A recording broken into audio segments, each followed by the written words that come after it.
मासा कन्नमवार यांच्या जयंतीनिमित्त आज चंद्रपुरात राज्याचे मुख्यमंत्री देवेंद्र फडणवीस येत आहे।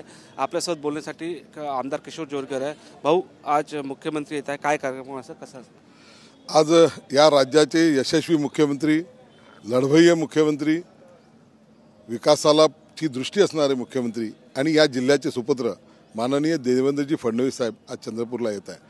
मासा कन्नमवार जे या जिल्ह्याचे सुपुत्र होते त्यांची शतकोत्तर रजत जयंती 145वी जयंती आहे, त्यानिमित्ताने ते चंद्रपूरला येतात आहे।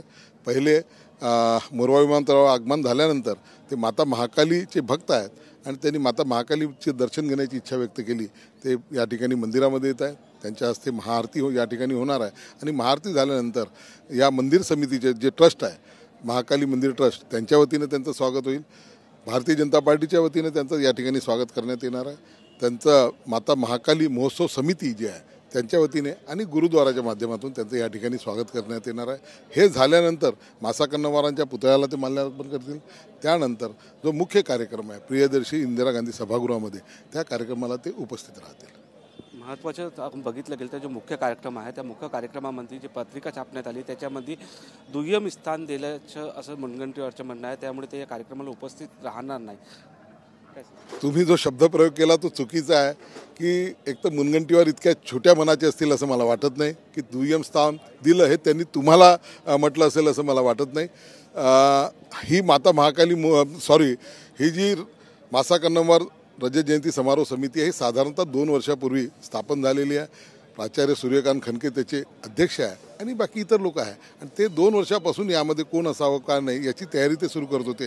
माझ्याकडे एक 25 दिवसापूर्वी ते आले आणि त्यांनी विनंती केली की आपण याचं स्वागताध्यक्ष व्हावं आणि इतक्या मोठ्या समारोह समितीचा स्वागताध्यक्ष करत असताना तो मला आनंद आहे आणि त्यातल्या मासा कन्नमवार तर आपल्या जिल्ह्याचं वैभव जिल्ह्याचे सुपुत्र होते आणि ते मी मान्य केलं। बाकी सर्व त्याच्यातली जे पाहुणे आहे ही सर्व त्यांनी निमंत्रित केलेली आहे। माझ्या माहितीप्रमाणे मी जेव्हा तेव्हा विचारलं की आपण माननीय मुनगंटीवार साहेबांशी संपर्क केला का, त्यांनी सांगितलं की आम्ही संपर्क केला होता परंतु त्यांनी काही असा सकारात्मक प्रतिसाद आम्हाला त्यावेळेस दिला नाही। एक महत्त्वाचा प्रश्न आहे, संजय राऊत अशी म्हणाली आहे की किशोर जोरगेवार हे राष्ट्रवादीकडून लढायची इच्छा होती परंतु काँग्रेसने ती जागा सोडली नाही, त्याच्यामुळे काँग्रेसला पराभव पत्करावा लागला आणि अनेक जागी काँग्रेसनं असंच केलं आहे की ज्या ठिकाणी राष्ट्रवादीची सीट निघू शकत होती त्या ठिकाणी काँग्रेसने जागा सोडली नाही। काय सांगाल? हे खरं आहे की देशामध्ये सर्वाधिक मतांनी मी निवडून आल्यानंतर सुद्धा मला कोणताही राष्ट्रीय पक्ष तिकीट देत नव्हता। केवळ काँग्रेसच कसायला NCP त्या ठिकाणी तिकीट द्यायला तयार नव्हती।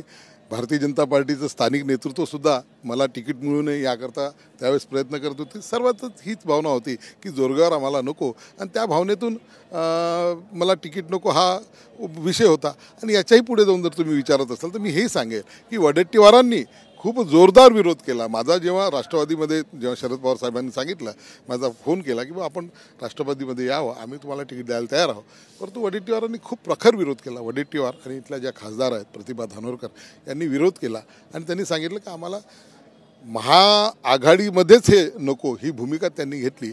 आणि हे सगळं लक्षात घेत जेव्हा माननीय देवेंद्रजींच्या समोर हा विषय गेला आणि त्यांना कळालं की आपल्यातलाच एक आपला सहकारी जुना ज्यांनी आपल्याला मदत केली आहे तो दुसऱ्या वाटेवर जातो आहे आणि ही गोष्ट जेव्हा अमित भाईंना कळली या दोघांनी एकत्रित बसून निर्णय करत मला भारतीय जनता पार्टीचे तिकीट दिले। कुठेतरी राष्ट्रवादीला कुठेतरी डावललं काँग्रेसनं असं म्हणते ते। आता तो आज त्याला त्या या प्रश्नाला काही अर्थ नाही आहे, परंतु हे गोष्ट निश्चित आहे जी तुमच्या जो माहिती आहे की मला विरोध केला आणि काल असंच गमतीनं वडेट्टीवार मला विचारलं, बोलतही होते की जोरगेवार आपल्या जिल्ह्याला मंत्रिपद नाही। साहेब म्हटलं मंत्रिपद नाही हे गोष्ट बरोबर आहे, पण तुम्ही मला आपल्या पक्षामध्ये घेण्यासाठी त्यावेळेस खूप प्रखर विरोध केला होता त्या कोर कमिटीमध्ये। खूप जोराने हसले आणि मैत्रीपूर्ण माझे त्यांचे संबंध आहे। कोणतंही स्थानिक नेतृत्व आपल्या पक्षात यावं अशी कोणाचीच भूमिका नव्हती।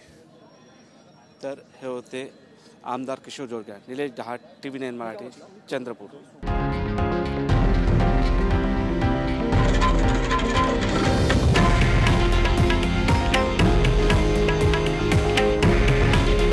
हे आहे देशातील नंबर 1 न्यूज नेटवर्क आणि आपण पाहत आहात TV9 मराठी।